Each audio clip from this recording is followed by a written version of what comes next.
ஸ்தோத்திரிக்கிறேன்.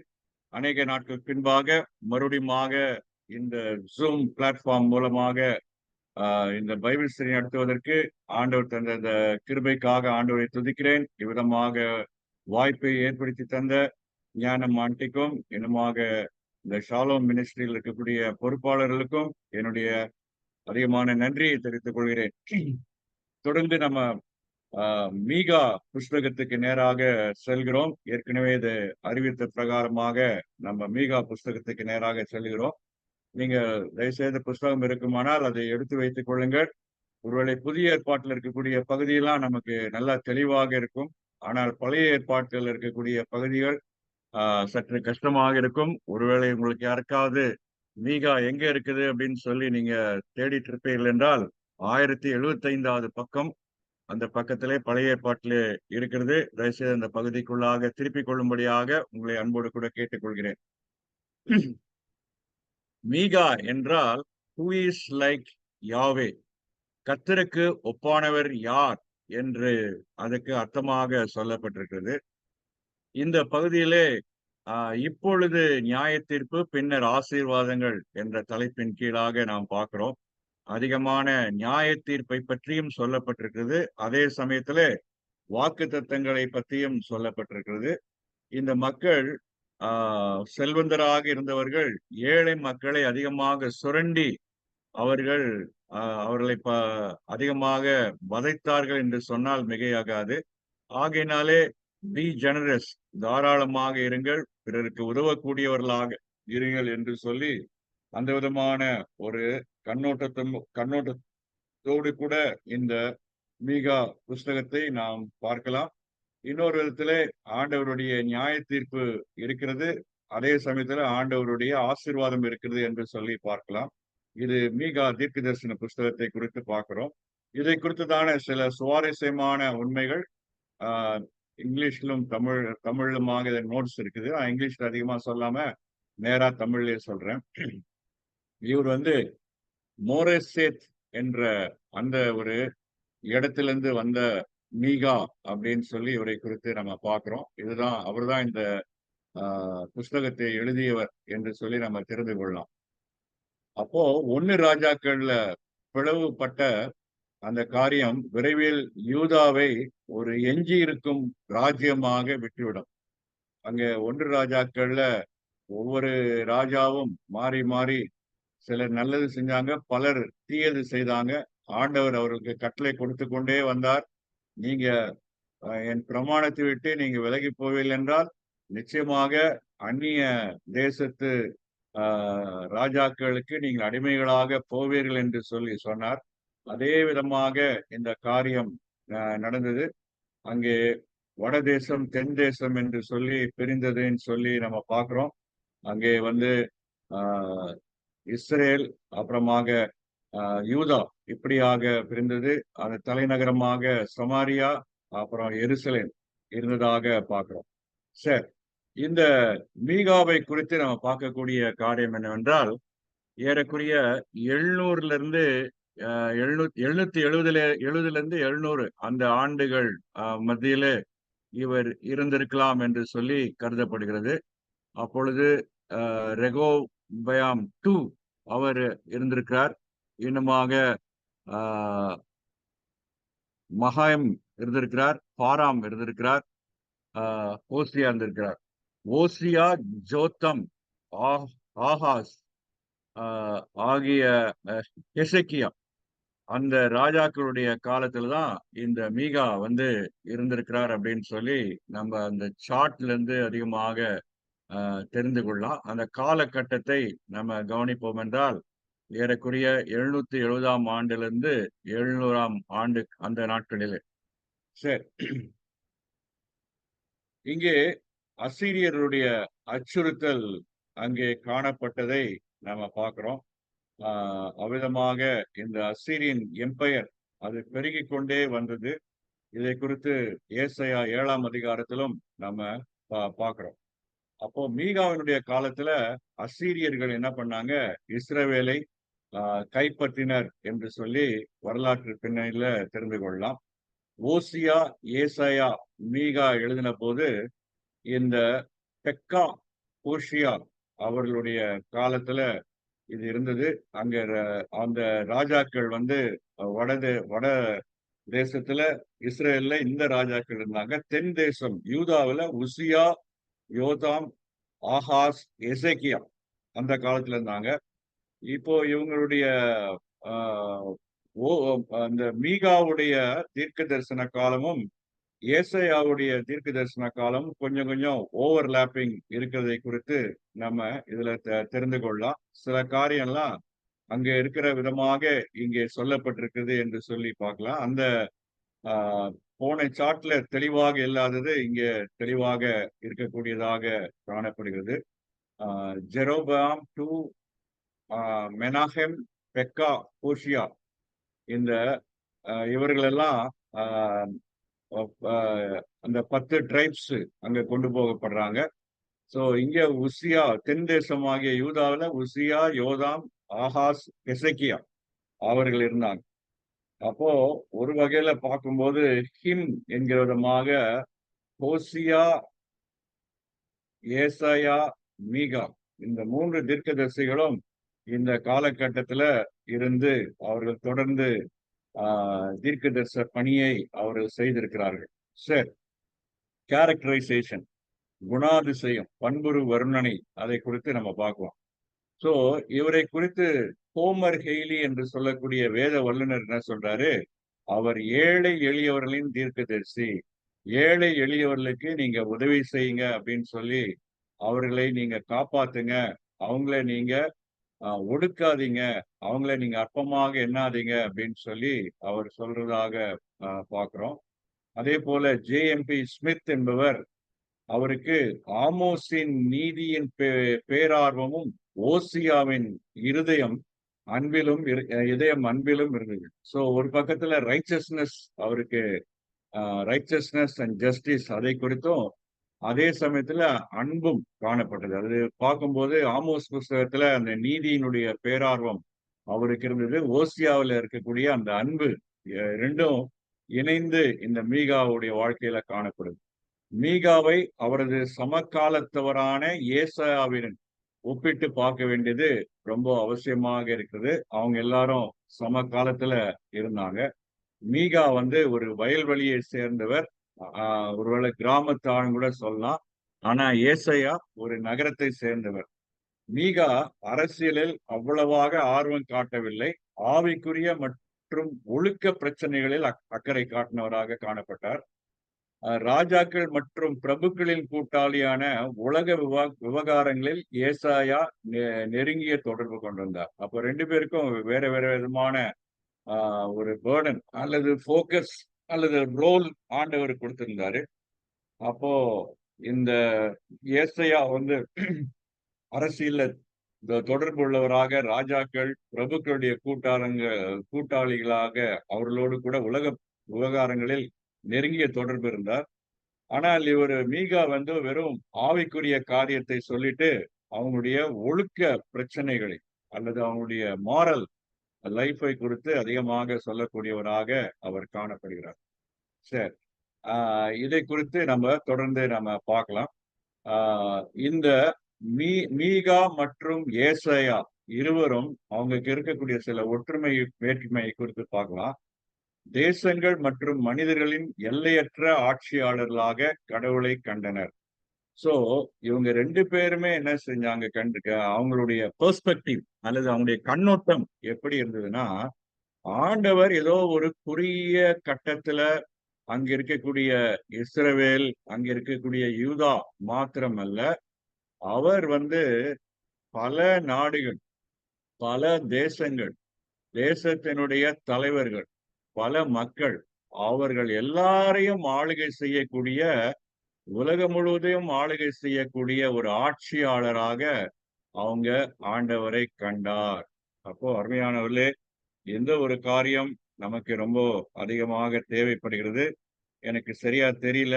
நம்முடைய Indian பாலிடிக்ஸ்ல election ரிசல்ட்டுக்கு அப்புறம் இதுதான் நீங்க முதல் முறையா ஒரு பைபிள் ஸ்டடிய கேட்க போறீங்களா அல்லது அதுக்கு முன்னாடியே ஏற்கனவே பைபிள் ஸ்டடி எதுவும் நடந்துச்சா என்னன்னு சொல்லி தெரியல.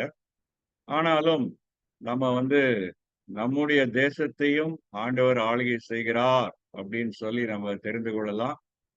மற்ற தேசங்கள் மேலும் ஆண்டவர் அவர் அதிகாரமுடையவராக இருக்கிறார்.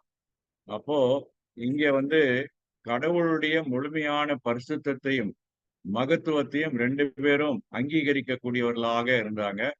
அவர் பரிசுத்தம் உள்ளவராக இருந்ததுனால, பாவத்தை பாராத சுத்தக்கண்ணராக இருந்ததுனால, அவங்க மத்தியில் இருந்த விக்கிரக ஆராதனை, ஏழைகளை ஒடுக்கக்கூடிய நிலைமை, அப்புறம் வந்து ஆண்டவருக்கு பிரியமில்லாத காரியத்தை செய்கிறது, வஞ்சகம், அப்புறம் இந்த விதமான ஆ இச்சைகள், அப்புறம் மற்ற உலக பிரகாரமான காரியங்களை தேடுதல், இது எல்லாத்துக்கும் அவங்க அதிகமாக அதற்கு எதிராக ஆண்டவர் இருக்கிறார் என்பதை குறித்து சொல்லக்கூடியவர்களாக இருந்தார். அப்புறம் கடவுளின் தெய்வீக இறையாண்மை மற்றும் பரிசுத்தத்தின் கொள்கைகளை மீறுவது நியாய தீர்ப்பையும் அழிவையும் கொண்டு வரும் என்பதை அவர்கள் வலியுறுத்தினார்கள்.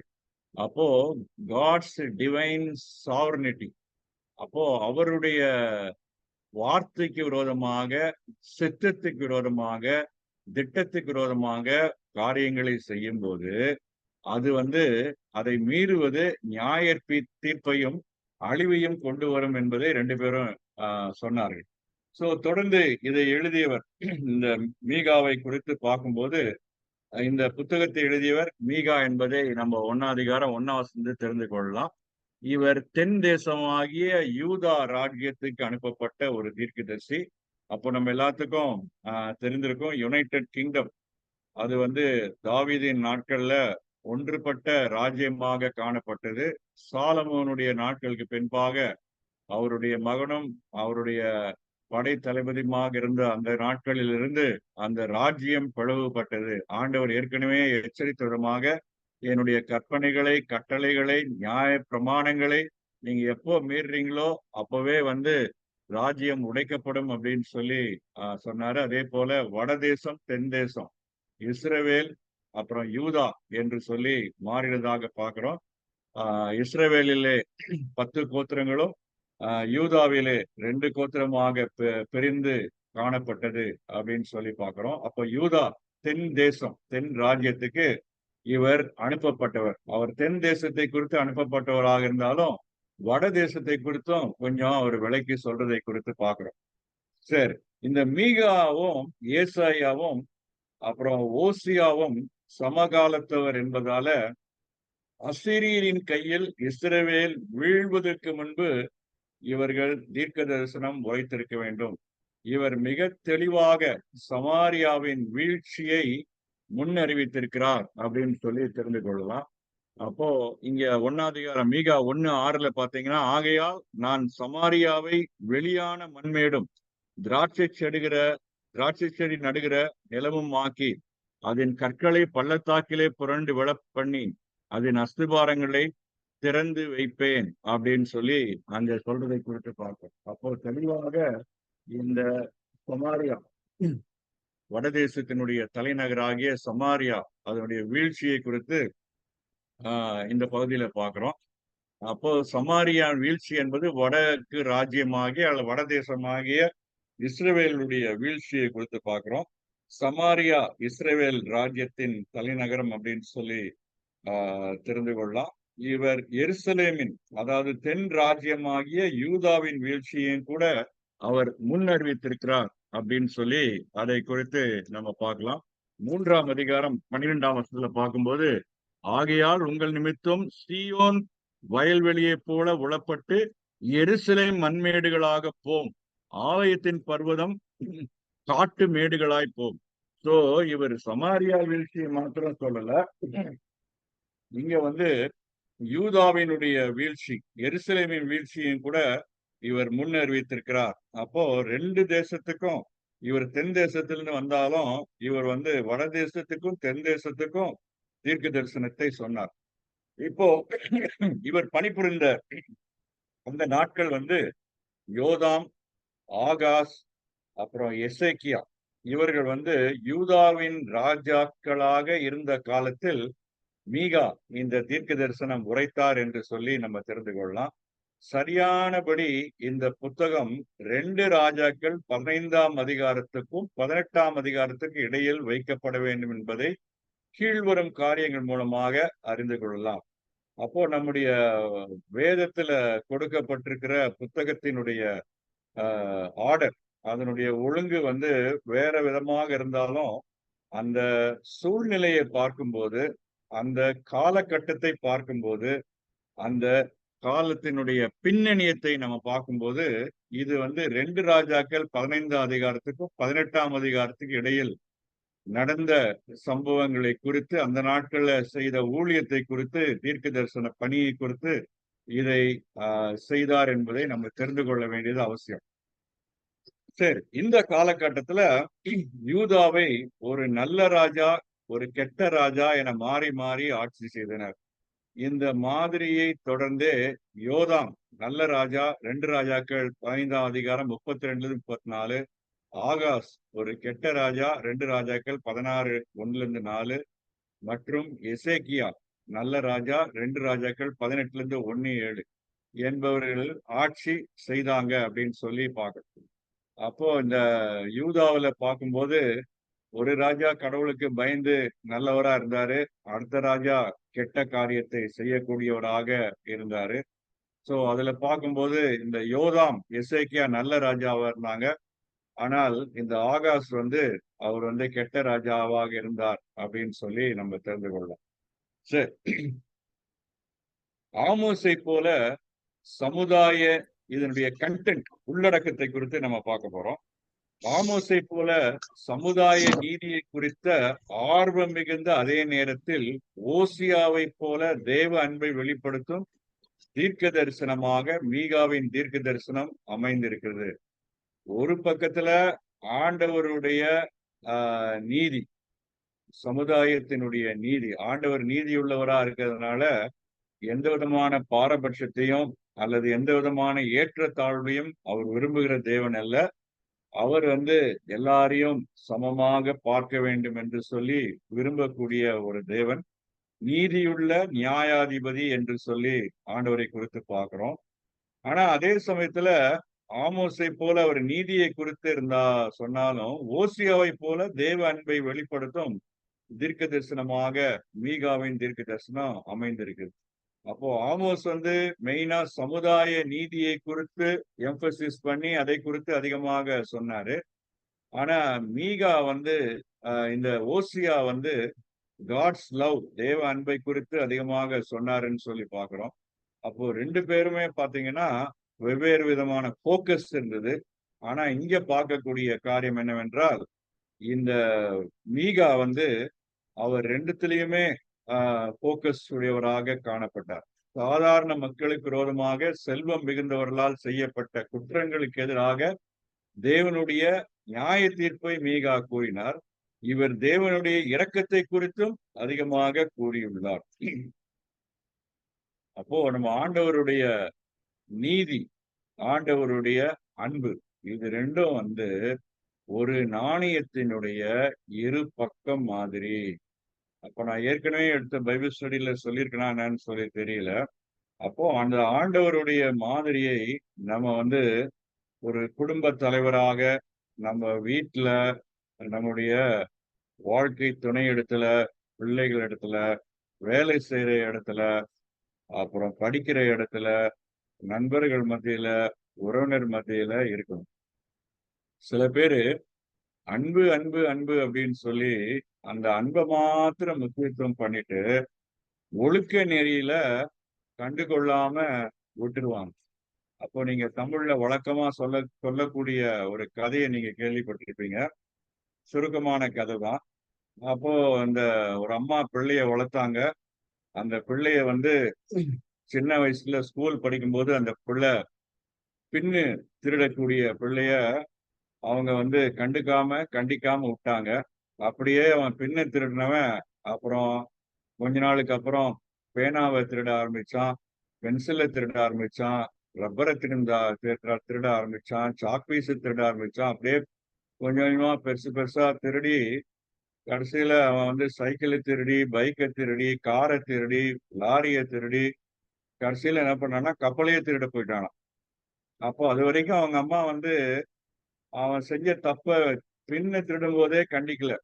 அப்பவே விட்டாங்க. கடைசியில அவன் கப்பல் திருடக்கூடியவனாக, பெரிய ஒரு அ கேங்ஸ்டராக, ஒரு கொள்ளைக்காரனாக அவன் மாறினான் அப்படின்னு சொல்லி நம்ம தமிழ்ல ஒரு கதைய நம்ம கேள்விப்பட்டிருக்கோம். அப்போ ஓவரா அன்பு கூறிட்டு, நம்ம வந்து நீதி, நியாயத்த பத்தி சொல்லாம இருக்கக்கூடாது. ஸோ இது வந்து ஒரு விதமான ஒரு வாழ்க்கை. இன்னொரு வாழ்க்கை பார்த்தீங்கன்னா, எந்நேரம் பார்த்தாலும், "அங்க போகாத, இங்க நிக்காத, அப்படி பண்ணாத, நீ பண்றது தப்பு, நீ செய்யறது தப்பு, இது நியாயமே கிடையாது, இது நீதியே கிடையாது. நீ இது மாரி பண்ணிட்டல்ல, உனக்கு பனிஷ்மென்ட் தான். கை நீட்டு, கை நீட்டு, கை நீட்டு." அடி அடின்னு அடிச்சு, பிள்ளைக்கு அன்பையே காட்டுறது கிடையாது. அப்போ வெறும் கோபத்த மாத்திரமே காட்டி, காட்டி அந்த பிள்ளை வந்து கடைசியில பெற்றோர் மேல ஒரு அன்பில்லாம, மற்றவர் மேல ஒரு அன்பில்லாம, அதே கோபத்தை வெளிப்படுத்தக்கூடிய பிள்ளையாக மாறிடும். அதேபோல குடும்பத்திலயும் சரி, வேலை செய்ற இடத்துலயும் பார்த்தீங்கன்னா, சில பேர் அப்படியே நூல் பிடிச்சு பார்த்து, ரொம்ப ரொம்ப ஓவர் ஸ்ட்ரிக்ட். ஆபீஸ்க்கு லேட்டா வந்தன்னா அவ்வளோதான். உனக்கு வந்து 3 முறைக்கு மேல உனக்கு லேட்டா வந்தன்னா அவ்வளோதான் சம்பளம் கட்டு. ஸோ அந்த மனுஷன் வந்து சிக்கா இருக்காரா? அவங்க வீட்ல யாராவது சிக்கா இருக்கிறாங்களா? அல்லது உண்மையாவே டிராஃபிக்ல ப்ராப்ளமா? அத பத்திலாம் கேட்கறது கிடையாது. Rule, rule, rule. அப்புறம் ரூல மாத்திரம் புடிச்சுக்கிட்டு, அன்ப வந்து விட்டுருவாங்க. ஸோ அப்போ நம்ப ஒரு லாப்சைடட் அல்லது ஒரு பக்கமா சாயக்கூடியவர்களாக இருக்கக்கூடாது. ஒண்ணு ஓவரா அன்பு கூறிட்டு, அவங்க வந்து நீதி, நியாயத்தை சொல்லாமயும் விட்டுறக்கூடாது. இன்னொரு பக்கத்துல ஓவரா கண்டிப்பை சொல்லிட்டு, வெறும் டிசிப்ளின மாத்திரம் சொல்லிட்டு, அன்பு, இரக்கம் இல்லாதவர்களாக, நெஞ்சில ஈரம் இல்லாதவர்களாக அப்படியும் போயிருக்காரு. அப்போ 2மே ஆண்டவருடைய வாழ்க்கையில காணப்படுகிறது. அததான் நம்ம யோவான் எழுதின நற்செய்தி நூல்ல 1ஆம் அதிகாரத்துக்கு வரும்போது, அந்த வார்த்தை மாம்சமாகி நமக்குள்ளே வாசம் பண்ணினார். அவர் கிருபையும், சத்தியமும் புரிந்தினவராக இருந்தார். பாத்தீங்களா? கிருபையும் இருக்குது, சத்தியமும் இருக்குது. இரக்கப்பட வேண்டியது.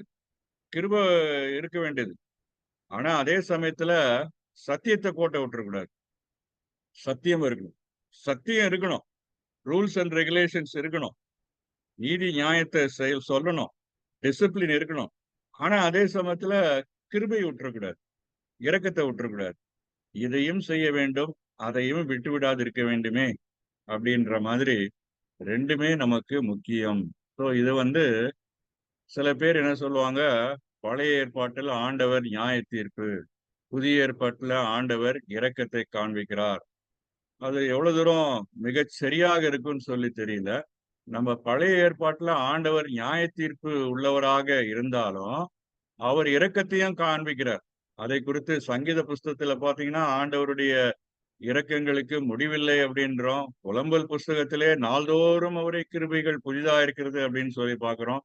சரின்ட்டு இங்க புதிய ஏற்பாடு வந்தா, எபிரேயர் நிருபத்தில நம்முடைய ஆண்டவர் ப என்னது பட்சிக்கிற அக்கினியா இருக்கிறார் அப்படின்னு சொல்லி அவருடைய கோபாக்கினியை பத்தியும் சொல்லப்படுறத பத்தி பார்க்கிறோம்.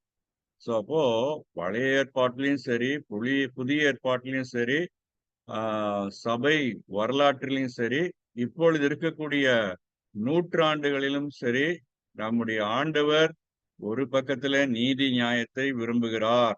பரிசுத்தத்தை விரும்புகிறார். ஒழுக்க கட்டுப்பாடை விரும்புகிறார். ஆனால் not at the cost of love.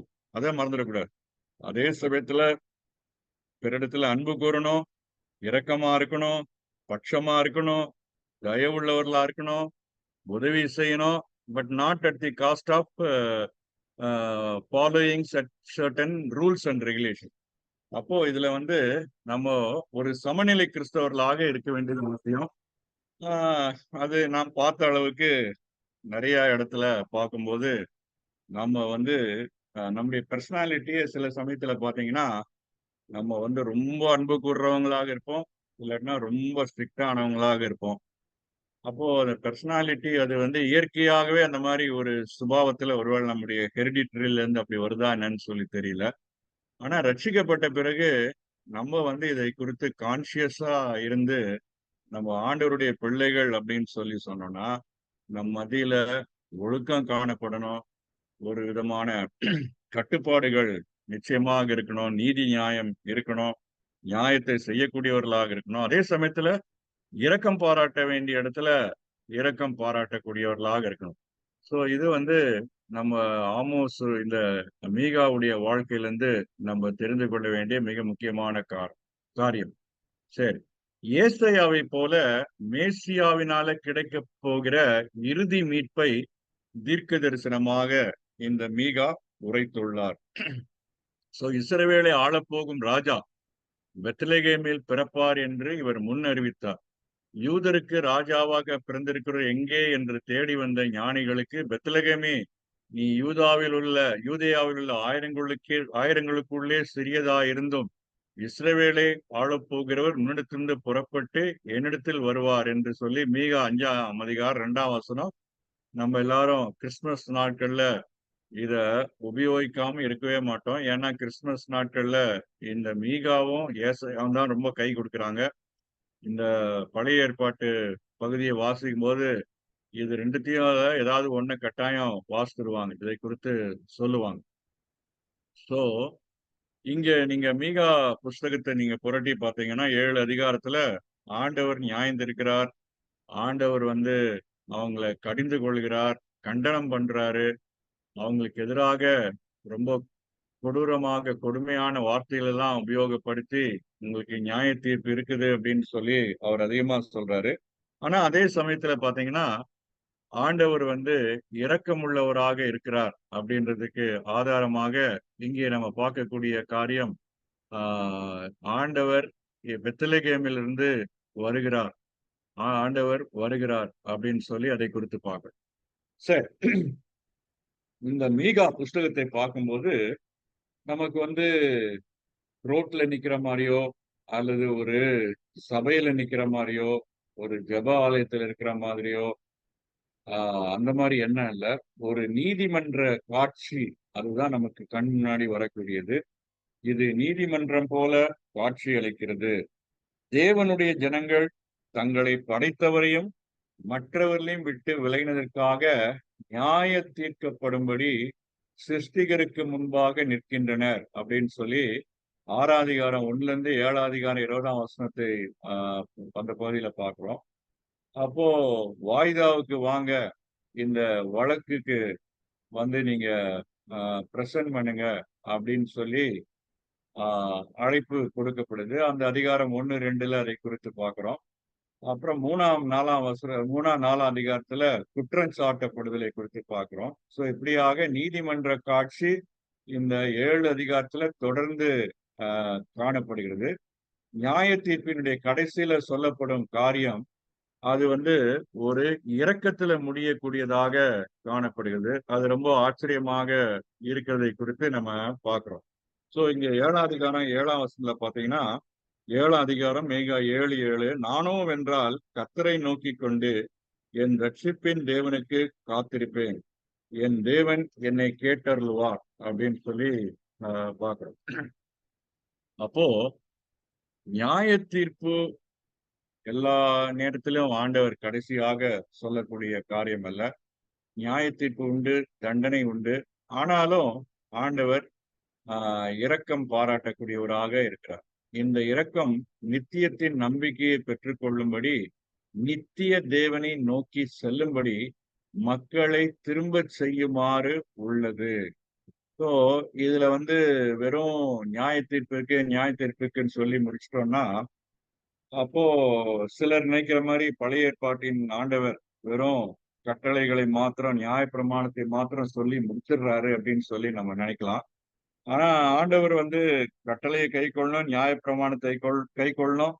அப்படி கை கொள்ளாமல் போனா தண்டனை உண்டு அப்படின்றாரு.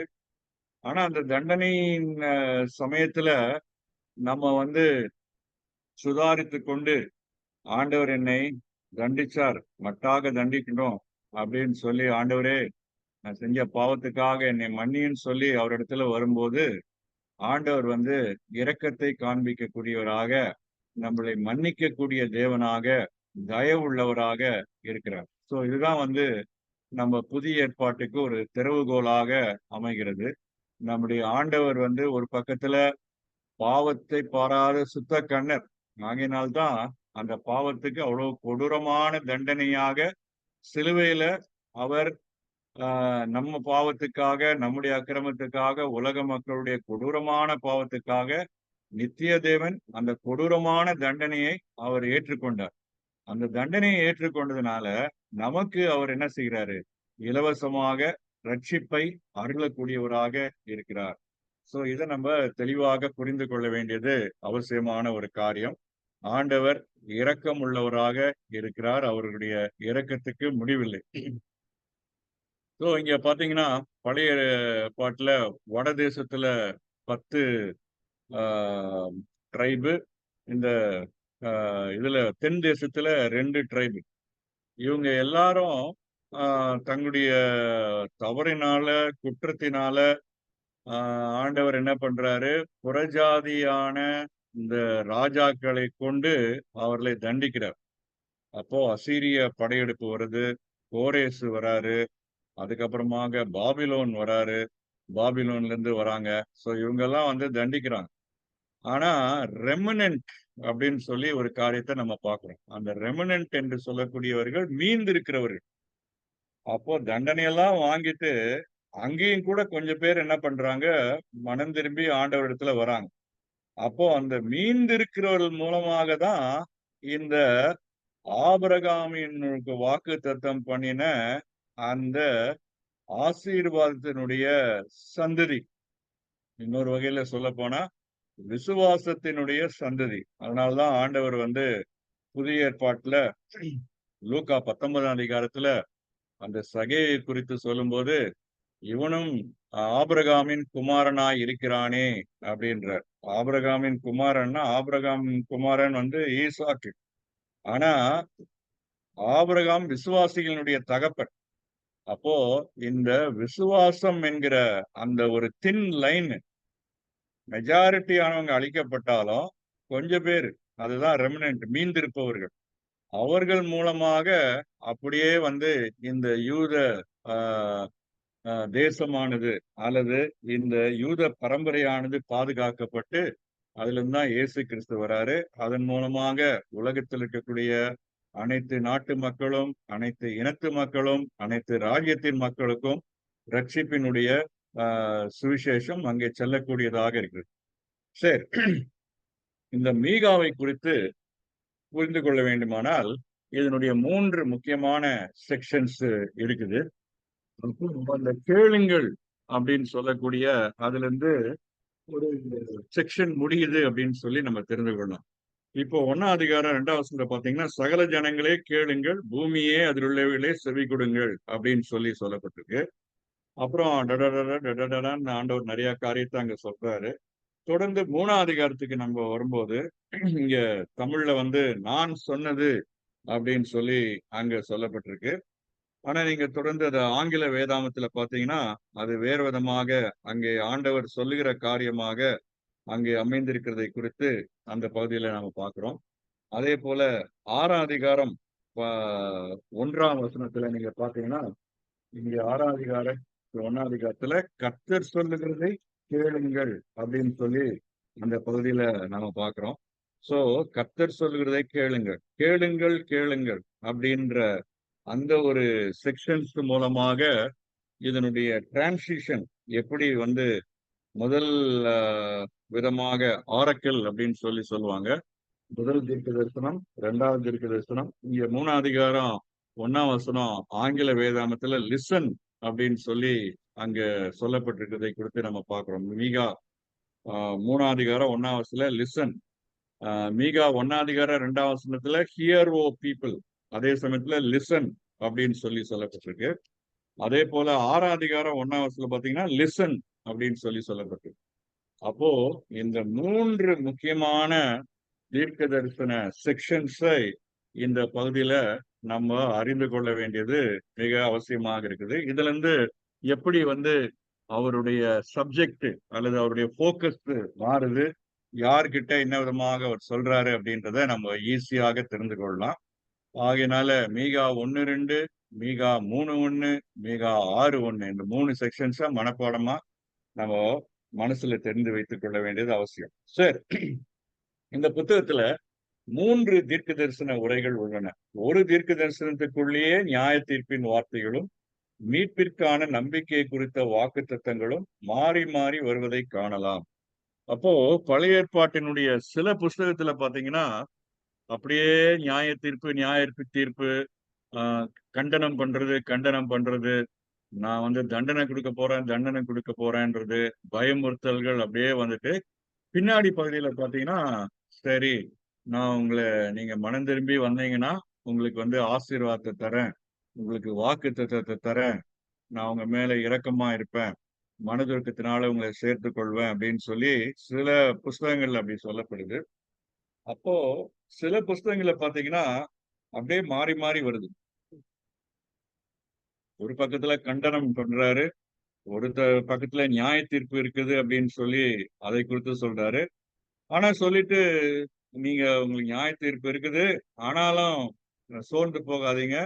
நீங்க வந்து ஆ தொடர்ந்து உங்கள நான் வந்து காத்துக்கொள்வேன். உங்களை முற்றிலுமாக கைவிட மாட்டேன். உங்களுக்கு மீட்பை தருவேன். உங்களுக்கு நம்பிக்கைய தருவேன். Promises of hope and restoration.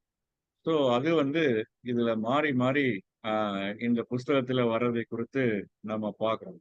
அப்போ ஏதோ ஃபர்ஸ்ட் செக்ஷன் ஃபுல்லா நியாய தீர்ப்பு மாதிரி இல்லாம, செகண்ட் செக்ஷன் ஃபுல்லா ஆண்டவருடைய இரக்கம், தயவு இல்லாம, அத வந்து ஆ அ அ அது 2மே அ ஒன்றோடு ஒன்று பின்னி பிணைந்து வருகிறதை குறித்து நம்ம இந்த பகுதியில பார்க்கிறோம். சரி. அப்போ முதல் தீர்க்க தரிசனத்த 1ஆம் அதிகாரம், 2ஆம் அதிகாரத்துல பார்க்கிறோம். இது வந்து தேசங்களின் மேல் வரப்போகிறதான யெகோவாவின் நியாய தீர்ப்பை குறித்து மீகா எச்சரித்தாலும், இஸ்ரவேலையும் யூதாவையும் மீண்டும் தன்னோடு சேர்த்துக் கொள்வதாக தேவனின் வாக்குத்தத்தத்தையும் மீகா சொல்லியிருக்கிறார் அப்படின்னு சொல்லி நம்ம தெரிந்து கொள்ளலாம். அப்போ நீங்க 2ஆம் அதிகாரம் 12ஆம் வசனத்த பார்த்தீங்கன்னா, யாக்கோபின் ஜனங்களே, உங்கள் எல்லாரையும் நான் நிச்சயமாக கூட்டுவேன். இஸ்ரவேலின் மீதியானவர்களை நிச்சயமாக சேர்ப்பேன். போஸ்றாவின் ஆடுகளைப் போல் அவர்களை ஏக கூட்டமாக்குவேன். தன் தொழுவத்துக்குள்ளே சேர்ந்த மந்தைக்கு சமானமாய் ஜனத்திரளினாலே இரைச்சல் உண்டாகும். அப்ப பாத்தீங்களா, மீதியானவர்களை, இதுதான் ரெமினன்ட் அப்படின்னு சொல்லி இந்த வேர்டு ரொம்ப ரொம்ப முக்கியமான ஒரு வேர்டு. ரெமினன்ஸ் ஆங்கிலத்துல அழகா சொல்லுவாங்க. நம்ம தமிழ்ல வந்து மீதியானவர்கள் இதே கான்செப்ட் தான் அப்போஸ்தலனாகிய பவுல் ரோமருக்கு எழுதின நிருபத்திலே அத பத்தியும் சொல்றார். அப்போ ஆண்டவர் வந்து என்ன சொல்றாரு? நிச்சயமாக கூட்டுவேன், நிச்சயமாக சேர்ப்பேன், ஏக கூட்டமாக்குவேன். அப்போ சமாதா சமானமாய் ஜனத்திரளினாலே இரைச்சல் உண்டாகும். மந்தைக்கு சமானமாய் அப்படின்னு சொல்லி ஆண்டவர் சொல்றார். அப்போ முதல் செக்ஷன்லயே வந்து நியாய தீர்ப்பு பயங்கரமா நீங்க அந்த ஒவ்வொரு அதிகாரத்துக்கு போய் பார்க்கும்போது நம்ம தெரிந்து கொள்ளலாம். பயங்கரமான கண்டனம். ஆண்டவர் வந்து "he did not mince words" அப்படின்னு சொல்லி சொல்லுவாங்க. ஆண்டவர் வந்து வார்த்தைய வந்து ரொம்ப குறைச்சே சொல்லல. பயங்கரமா கடிந்து கொள்றார். அப்பா! இவ்ளோ எரிச்சலான ஆண்டவரா இருக்கிறாரு. அவ்ளோ கோபத்தோடு, இவ்ளோ கடூரமாக இருக்கிறாரு அப்படின்னு சொல்லி யோசிக்கிறோம். ஆனா, அங்க பார்த்தீங்கன்னா, அவருடைய இரக்கத்தை குறித்தும் ஆ நம்ம தெரிந்து கொள்ளலாம். சரி, 2வது தீர்க்க தரிசனத்தை குறித்து பார்க்கும்போது 3ஆம் அதிகாரத்திலிருந்து 5ஆம் வசனம் வரைக்கும் இருக்கக்கூடிய காரியம். அப்போ எருசலேம் தான் செய்த பாவங்களுக்காக அழிக்கப்படும் என்ற செய்தியை கூறிய போதிலும், ஆண்டவரால் அனுப்பப்பட்டு பெத்லகேமிலிருந்து வரப்போகிற ஜனத்தை ஆளும் அதிபதியினால் யூதாவுக்கு வெற்றி கிடைக்கும் என்ற உற்சாகத்தின் வார்த்தையும் இந்த பகுதி உள்ளடக்கி இருக்கிறதாக பார்க்கிறோம். 3ஆம் அதிகாரம் 1லிருந்து 5ஆம் அதிகாரம் 15ஆம் வசனம் வரைக்கும். சோ ஒரு பக்கத்துல பாவத்துக்கு தண்டனை உண்டு. அது வந்து பழைய ஏற்பாட்டிலையும் சொல்லப்பட்டிருக்கு, புதிய ஏற்பாட்டிலையும் சொல்லப்பட்டிருக்கு. பாவம் செய்கிற ஆத்துமா சாகும். அப்போ எல்லாரும் பாவம் செய்து தேவ மகிமையற்றவர்களாக இருக்கிறார்கள். பாவத்தின் சம்பளம் மரணம். ஆனால் நம்முடைய கர்த்தராகிய இயேசு கிறிஸ்துவின் மூலமாக வரக்கூடிய கிருபை வரம் வந்து நமக்கு ரட்சிப்பை தரக்கூடியதாக இருக்குது அப்படின்றதை குறித்து நம்ம தெரிந்து கொள்ளலாம். சரி, அப்போ மூன்றாவது தீர்க்க தரிசனம், அதாவது தேர்ட் ஆரக்கல் அப்படின்னு சொல்லுவாங்க. இந்த கடைசி சுற்று நியாய தீர்ப்பையும் மீட்பையும் குறித்தது. மீகா கடைசியில் தேவ ஜனத்துக்கு தேவனிடந்து வரும் மீட்பையும் ரட்சிப்பையும் உரைத்துள்ளார் அப்படின்னு சொல்லி இந்த பகுதியில பார்க்கிறோம். அப்போ 7ஆம் அதிகாரம் 18ஆம் வசனம் வரைக்கும் 18ஆம் வசனத்துல பாத்தீங்கன்னா, தமது சுதந்திரத்தில் மீதியானவர்களுடைய, மறுபடியும் கவனிங்க இந்த வார்த்தை, மீதியானவர்களுடைய அக்கிரமத்தை பொறுத்து மீறுதலை மன்னிக்கிற தேவனிற்கு ஒப்பான தேவன் யார்? அவர் கிருபை செய்ய விரும்புகிறபடியால் அவர் என்றென்றைக்கும் கோபம் வையார் அப்படின்னு சொல்லி பார்க்கிறோம். இதே கான்செப்ட் தான் மற்ற இடத்துல வருது. நம்முடைய கோபம் ஒரு ஒரு நிமிஷம், அப்போ அவர் வந்து நொடி பொழுது நம்ம மறந்தாலும் அவருடைய உருக்கமான இரக்கங்களால நம்மை திரும்பவுமாக சேர்த்து கொள்கிறார் அப்படின்னு சொல்லி பார்க்கிறோம். அவருடைய கோபம் ஒரு நிமிஷம், ஆனால் ஆண்டவருடைய இரக்கத்துக்கு, தயவுக்கு, அவருடைய மீட்புக்கு வந்து முடிவே இல்லை அப்படின்னு சொல்லி அதை குறித்து பார்க்கிறோம். சரி, இப்போ சில சுவாரஸ்யமான உண்மைகள் மீகாவை குறித்து நம்ம பார்க்கலாம். இவருடைய முன்னறிவிப்பு, அவர் வந்து ப்ராபசியாக கூடியவராக இருக்கிறாரு. அந்த முன்னறிவிப்பு வலியுறுத்தலை நீங்க பாத்தீங்கன்னா, அந்த முன்னறிவிப்பு வலியுறுத்தல்ல வந்து நாம பார்க்கக்கூடிய காரியம் வந்து ஏறக்குறைய தீர்க்க தரிசன புஸ்தகங்களில் மிக உயர்ந்த முன்னறிவிப்பு விகிதாச்சாரங்களில் ஒன்றாகும். அப்போ 70% ஆஃப் அவருடைய இந்த தீர்க்க தரிசனம் வந்து நிறைவேற்றக்கூடிய ஒரு தீர்க்க தரிசனமாக அவர் தெளிவாக கணித்துள்ளார் அப்படின்னு சொல்லி நம்ம தெரிந்து கொள்ளலாம். அதுல முக்கியமாக சமாரியா மற்றும் எருசலேமினுடைய வீழ்ச்சியை குறித்து மிக துல்லியமாக அவர் சொல்றதை குறித்து நம்ம பார்க்கிறோம். அதே போல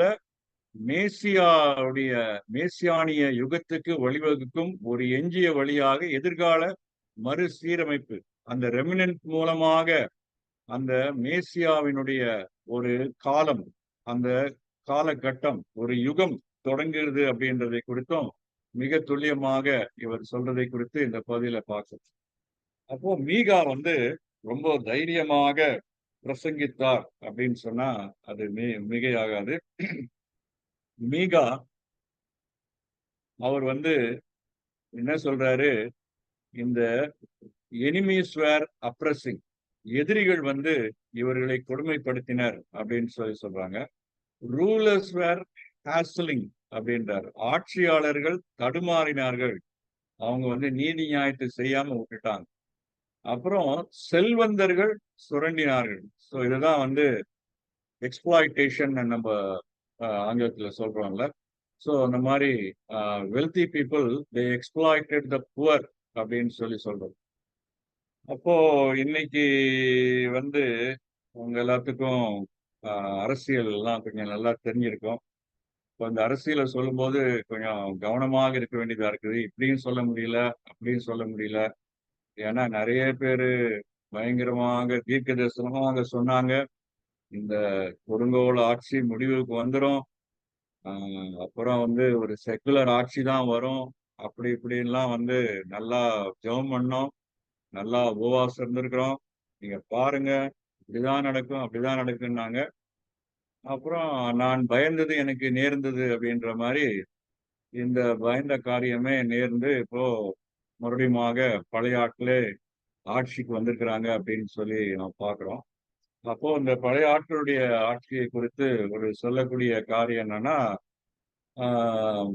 செல்வம் வந்து எல்லா மக்களுக்கும் மிக சமநிலையில பிரித்து கொடுப்பதற்கு பதிலாக, நான் பேர் சொல்ல விரும்பவில்லை, நீங்களே fill in the blanks ஈஸியா போட்டுக்கலாம். ரெண்டு பேரு அந்த 2 பேருக்கு தான் எல்லா சொத்து சுகம், எல்லா விதமான பவர், எல்லா வெல்த்தும் அவங்க கிட்டதான் இருக்குது. அப்போ 98% இந்தியர்களுடைய வெல்த் வந்து ஒரு 2 பேர் மிஞ்சி மிஞ்சி போனா எக்ஸ்ட்ராவா கூட ஒரு கிரேஸ் மார்க் போட்டு 3 பேரை சேர்த்துக்குங்க. அது யாரு ஃபில் இன் த பிளாங்க்ஸ் போடுறீங்களோ அவங்கலாம் சேர்த்துங்க. இந்த 5 பேர்கிட்ட தான் இந்தியாவினுடைய செல்வமே இருக்குது அப்படின்றான். அப்போ இவங்க வந்து எப்படி சுரண்டக்கூடியவர்களாக இருக்கிறாங்க? அதுக்கு வந்து அரசாங்கம் எப்படிலாம் வந்து துணை போகுது? அப்படிலாம் தேர்தல் சமயத்துல ரொம்ப அதிகமாக சொன்னாங்க. ஸோ இததான் நம்ம பழைய ஏற்பாட்டு காலத்திலும் இந்த மாரி நடந்ததாக பார்க்கிறோம். சரி. இந்த மீகா தீர்க்கதரிசியினுடைய செய்தி வந்து பார்த்தீங்கன்னா, தீர்க்கதரிசிகள் முன்வைத்த ஒரு பெரிய கரிசனை என்னன்னா, விக்கிரக ஆராதனை. ஸோ இங்க வந்து ஒரு பெரிய செக்ஷன் வந்து விக்கிரக ஆராதனைக்கு விரோதமாக இந்த ஆ மீகா பாரமுள்ளவரா இருக்கிறார். அருமையானவர்களே, ஒரு பக்கத்துல நெறைய ஸ்டாட்டிஸ்டிக்ஸ் சொல்றோம். ரொம்ப பெருமையா சொல்றோம். சபைகள் பெருகிக் கொண்டிருக்குது. புது புது சபைகள் இருக்குது. எங்க பார்த்தாலும் சபைகள் இருக்குது. நெறைய பேரு ரட்சிக்கப்படுறாங்க. நெறைய பேர் ஆண்டவருக்குள்ள வராங்க அப்படின்னு. ஆனா நீங்க வீதிக்கு வீதி கோயில்களும், விக்கிரக ஆராதனையும் பெருகிக் கொண்டிருக்கிறதையும் நீங்க பார்க்குறீங்க. அப்போ நீங்க எல்லாருமே ஆ நியூஸ் சேனல்லாம் பார்ப்பீங்கன்னு நெனைக்கிறேன். நியூஸ் சேனல்ல இப்போ ஒரு ஆ அது பேர் என்ன சொல்லுவாங்க? Considerable section. அது வந்து பார்த்தீங்கன்னா, தீ மிதிக்கிறவங்க, கோயில் கும்பாபிஷேகம் பண்றவங்க, அந்த பேர் என்ன? பெரிய பெரிய பண்டிகை நடத்துறவங்க, அத பத்தியே போட்டு, போட்டு, போட்டு, போட்டு, போட்டு பார்த்தா, இப்ப தமிழ்நாடு முழுசும் இந்த கோயில் தான் ரொம்ப நிறைஞ்சிருக்குதோ, விக்கிரக ஆராதனை தான் நிறைஞ்சிருக்குதோ அப்படின்னு சொல்ற மாதிரி வருது. அப்போ இந்த மீகாவுக்கு இருந்த ஒரு கரிசனை நமக்கு தேவை. சரி. ஒரு பக்கத்துல விக்கிரக ஆராதனை வெறும் விக்கிரகத்தை குறித்து நம்ம பார்க்கிறோம். இன்னொன்னு வந்து கிறிஸ்தவர்களாகிய நமக்குள்ளே வந்து விக்கிரக ஆராதனை. விக்கிரகன்றது வந்து இப்ப பின்னாடி நம்ம பார்க்கலாம். இந்த சாப்டர்ஸ்குள்ள போகும்போது பார்க்கலாம். விக்கிரகன்றது வந்து எது நம்மையும் ஆண்டவரையும் பிரிக்கிறதோ அதுதான் விக்கிரம் அப்படின்னு சொல்லி நம்ம அதை குறித்து நம்ம பின்னாடி பார்க்கலாம். சரி. அப்போ இந்த ஒண்ணு ஒரு மேஜர் கன்சர்ன் வந்து அவருக்கு ஒரு பெரிய கரிசனை, ஒரு பெரிய பாரம் வந்து இந்த மனுஷன் மீகாவுக்கு வந்து, அடடா! இப்படி ரொம்ப விக்கிரக ஆராதனையால என் தேசம் நிறைஞ்சிருக்குது அப்படின்னு சொல்லி, அந்த கரிசனையோடு கூட, பாரத்தோடு கூட இருந்து, அப்போ ஒரு பக்தர் பாடின பிரகாரமாக, "என் தேசம் எல்லை எங்கும் அப்பா நீ ஆள வேண்டும். என் தேச எல்லை எங்கும் அப்பா நீ ஆள வேண்டும் அப்படின்னு சொல்லி அந்த பாடல் போகுது. அதுல வந்து இந்த விக்கிரக ஆராதனை எல்லாம் போணும். வன்முறை எல்லாம் போணும். அங்க வந்து நீதிய சமாதானம் நிலைநாட்டும். ஸோ நம்ம ஆண்டவருடைய பிள்ளைகளா இருந்தா, இது வந்து நம்முடைய ஏக்கமாக, நம்முடைய ஒரு பாரமாக, ஒரு கரிசனையாக, நம்முடைய கண்ணீராக மாற வேண்டியது அவசியம். அப்படி இல்லாட்டினா, ஆ நம்ம வந்து ஏதோ ஒரு பேருக்கு பைபிள் ஸ்டடி அட்டெண்ட் பண்ணி பேருக்கு இருக்கிறோம்னு சொல்லி நம்ம தெரிந்து கொள்ளும். சரி.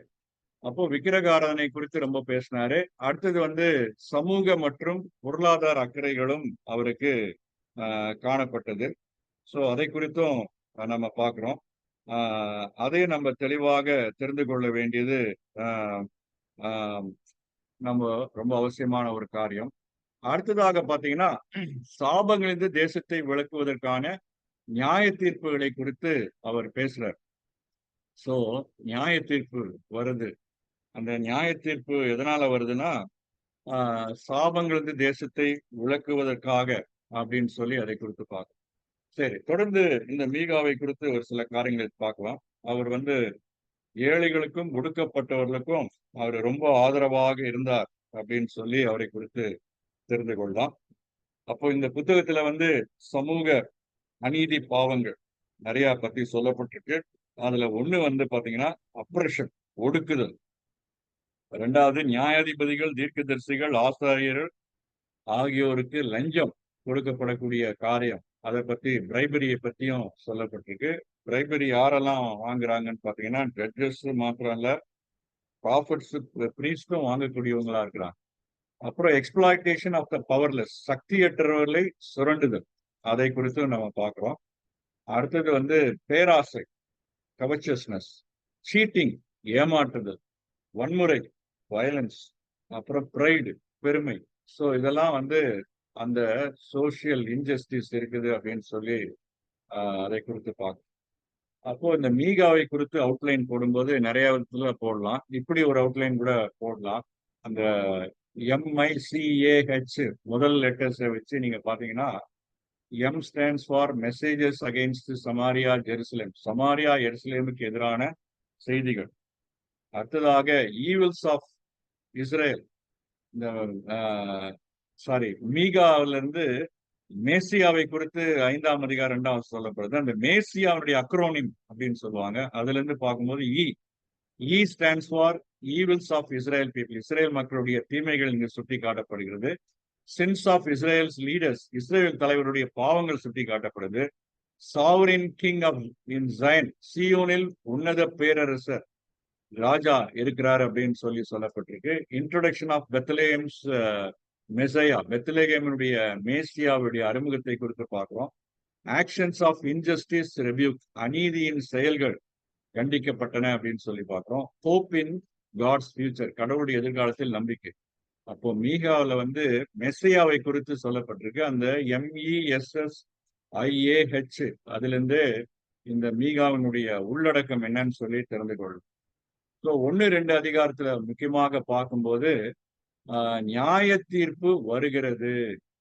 3-5 வரைக்கும் பார்க்கும்போது ஆட்சியாளர் வருகிறார். அப்புறம் வந்து 6-7 பாத்தீங்கன்னா உம்முடைய ராஜ்யம் வருவதாக. அப்போ நியாய தீர்ப்பு வருது, ஆட்சியாளர், the judgement is coming, the ruler is coming, thy kingdom come. இதுதான் வந்து மீகாவினுடைய 3 செக்ஷன். இன்னொரு வகையில பாத்தீங்கன்னா, சமாரியாவுக்கும் யூதாவுக்கும் அழிவினுடைய செய்தி 1-2 அதிகாரத்துல இருக்கு. வரவிருக்கும் நியாய தீர்ப்பு மற்றும் சீரமைப்பு, மறுசீரமைப்பு, ரெஸ்டோரேஷன், அதனுடைய வாக்குறுதி 1ஆம் அதிகாரம் 1ல இருந்து 2ஆம் அதிகாரம் 13 வரைக்கும் இருக்கு. அப்புறம் 3ஆம் அதிகாரம் 3ல இருந்து 5 வரைக்கும் மெசேஜ் ஆஃப் டூம், அழிவு மற்றும் விடுதலையினுடைய செய்தி. அப்புறம் இஸ்ரவேலை கடவுள் கண்டனம் செய்வதும் எதிர்கால நம்பிக்கையும். அப்புறம் பாத்தீங்கன்னா ஆண்டவருடைய கண்டன செய்தி 6-7 சொல்லப்பட்டிருக்கு. அதே சமயத்துல மன்னிப்பு மற்றும் திரும்ப நிலைநாட்டுதலின் வாக்குறுதியோடு இஸ்ரேலின் மீது கடவுளுடைய குற்றச்சாட்டு. அப்போ இது நம்ம ஒவ்வொரு அதிகமானம் போகும்போது பார்த்தோம்னா இந்த மாதிரி ஒரு ஸ்ட்ரக்சர் இருக்கிறதை பத்தி பார்க்கணும். ஒண்ணு வந்து பாத்தீங்கன்னா கடவுள் பேசுறாரு, அடுத்ததாக மீகா நம்பிக்கையை குறித்து பேசுறாரு, மறுபடியும் கடவுள் பேசுறாரு. அப்போ இந்த செக்ஷன்லாம் பாத்தீங்கன்னா 1-1ல இருந்து 7, 2-1ல இருந்து 5, 3-1ல இருந்து 4, 6-1ல இருந்து 5, 6-9ல இருந்து 16, இதெல்லாம் கடவுள் பேசுறாரு. அப்போ நம்ம கேர்ஃபுல்லா கவனிக்கலன்னா அது எந்த இடத்துல கடவுள் பேசுறாரு, எந்த இடத்துல மீகா சொல்றாருன்றத கண்டுபிடிக்க முடியாது. ஸோ இந்த செக்ஷன் பிரகாரம் பார்த்தோன்னா ஓரளவுக்கு நம்ம அதை புரிஞ்சுக்கலாம். சரி, கடைசியாக இந்த நாளுக்கான பாடம் என்னவென்றால், தேவனுடைய எச்சரிப்பை ஏற்றுக்கொள்ளாமல் உதாசீனப்படுத்தினால் தேவ தண்டனை நிச்சயம். கிறிஸ்துவை விசுவாசிப்பவர்களை தேவன் சிட்சிப்பார். இது நம்மை வெறுப்பதினால் அல்ல, நம்மை அவர் நேசிப்பதினால்தான். மீட்பின் வாக்குத்தத்தம் அவருக்கு கீழ்ப்படியவர்களுக்கு எப்பொழுதும் ஆயத்தமாக காத்திருக்கிறது. அப்போ கடவுள் வந்து திரும்பவும் எச்சரிப்பு. இப்போ மீகா மூலமாக ஆண்டவர் நமக்கு இந்த நாட்கள்ல எச்சரிப்பை கொடுக்கிறாரு. என்னுடைய வாழ்க்கைக்கு எச்சரிப்பை கொடுக்கிறாரு, நம்ம ஒவ்வொரு வாழ்க்கைக்கும் எச்சரிப்பை கொடுக்கிறாரு. அப்போ ஆண்டவரை விசுவாசிக்கிறவர்களுக்கு ஆண்டவர் சில சமயத்துல வியாதி மூலமாக, வேதனை மூலமாக, ஏமாற்றங்கள் மூலமாக, துன்பங்கள் மூலமாக, பற்றாக்குறை மூலமாக ஆண்டவர் சிக்ஷிக்கிறார். அவர் சிக்ஷிக்கிறது நம்ம மேல கோபமா இருக்கிறாருன்றதுனால அல்ல, அவர் நம்மை நேசிப்பதனால்தானே. அப்போ நம்ம வந்து பாவத்திலிருந்து விடுதலை பெறணும்ன்ற அந்த கரிசனையோடு மீட்பின் வாக்குத்தத்தம் அவர் கீழ்ப்படியில் எப்பொழுதும் ஆயத்தமாக காத்திருக்கிறது. பொறுமையோடு கேட்ட உங்க அனைவருக்கும் நன்றி. Thank you very much for attending the Micah introduction by this.